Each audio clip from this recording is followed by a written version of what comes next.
I want to talk a little bit about the paradoxes and contradictions of different religious beliefs and practices. So first of all, I see God as a prism, P-R-I-S-M, which is basically light that reflects back in different ways depending on how you hold it. So I think that all of the different faiths can be true at the same time, even though they completely conflict, because we are so multidimensional. And I see that as a manifestation of God's intelligence, that we have so many different variables in each of us that even though we have some basic commonalities, we can go through the same experience and have totally different perceptions of it and relationships to it, because we are built differently, we think differently, we feel differently.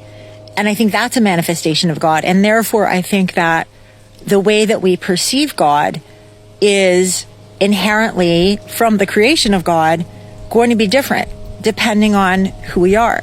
So, like, for example, my mom grew up in Christianity. She didn't feel grounded in that. It didn't resonate with her.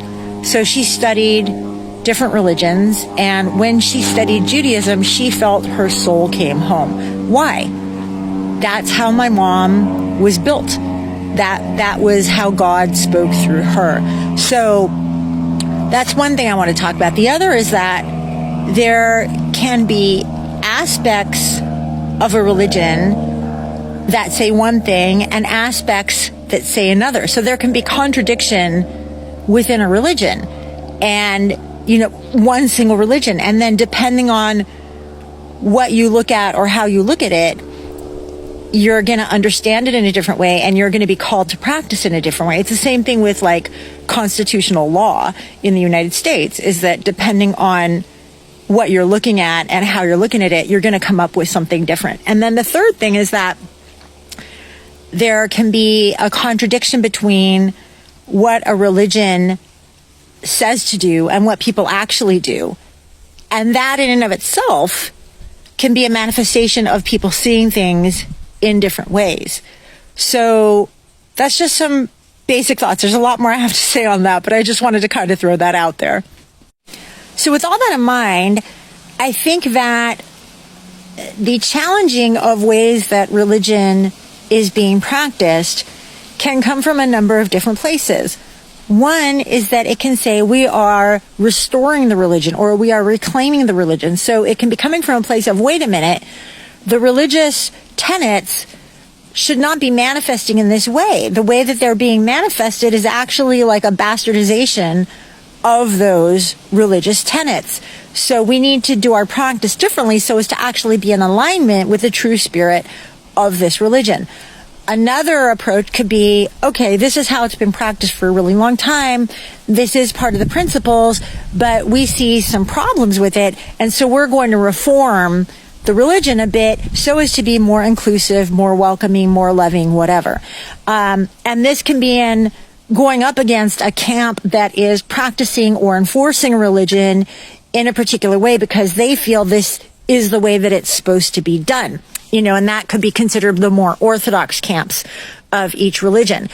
And so that's like this inherent tension in being religious. And so for me, it's been a real struggle. I grew up Orthodox and am very devoted to Jewish practice and devout in my religious beliefs. And yet I found Orthodoxy itself was not resonating with me. And I was coming largely from a place of within Judaism. So my mom used to say, if we still had the Sanhedrin, which was it was like the Jewish court, similar to the Supreme Court, and it had, I think, 71 men on it. They would try cases. So, for example, there were these women, thousands of years ago, who challenged the inheritance law that only boys got inheritance, and they changed the law so that the girls got inheritance. But because of persecution, that court disbanded. In addition, Judaism teaches you don't just study the Torah, the written law. You have to study it in conjunction with the Talmud, the oral law. And I believe that the reason why is that we evolve in our thinking and, as humanity, we evolve in our perceptions of things. And so the way that we would practice, the way that we would understand would change over time. But again, because of persecution, that Talmud got written down. And when it got written down, it became, in a way, stagnant, that it would not have been if it remained oral. So there's a perception of, it's almost like Orthodoxy has positioned itself as the true way to practice Judaism, but that's not necessarily the case. This all goes to say that I personally struggled when I left Orthodoxy. I didn't leave Orthodoxy because I was rejecting Judaism.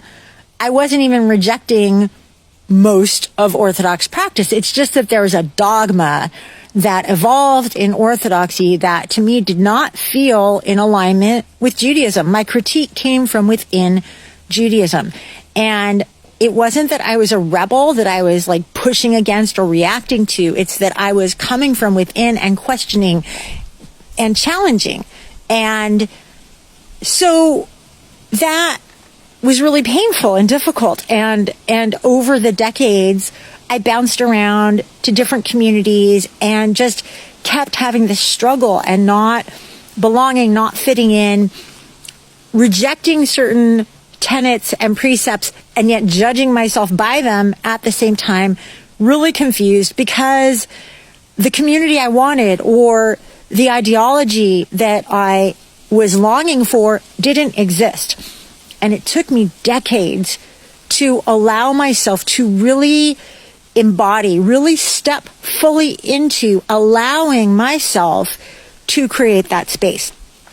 And a part of the reason why it was so hard was this underlying feeling of who am I, a girl, a woman, to put my own stamp on Judaism? Who am I to be one who is struggling with publicly and creating some paths for us to practice when that has always been the role of the men? So this programming runs really deep. Like I could challenge that in my heart, my mind, and my soul, and yet still be affected by that thinking. And so I've just recently turned a corner.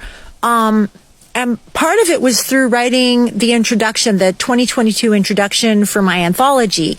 I had an amazing conversation with Ta'ir Haim, the founder of the Yemenite Israeli band Aiwa.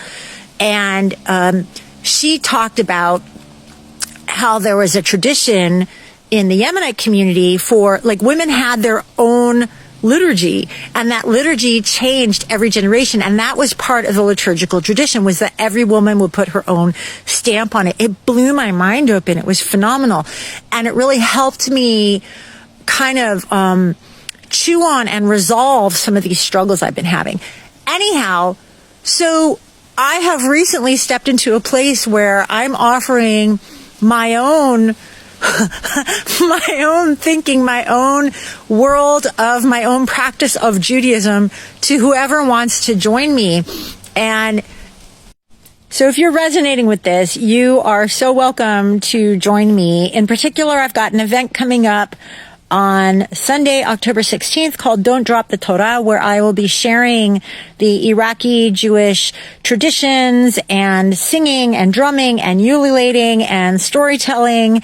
And it is egalitarian. It's all inclusive. You are invited, whatever religion or ethnicity or nationality, sexual identity, gender identity. I don't give a fuck. Come and join me. Everyone's welcome in my tent. You can find out more at kazum.com. And you're also welcome to enjoy any of my books, my poems, my songs. I have been creating a lot over the past couple of years, and you can find out more about all of it at kazum.com.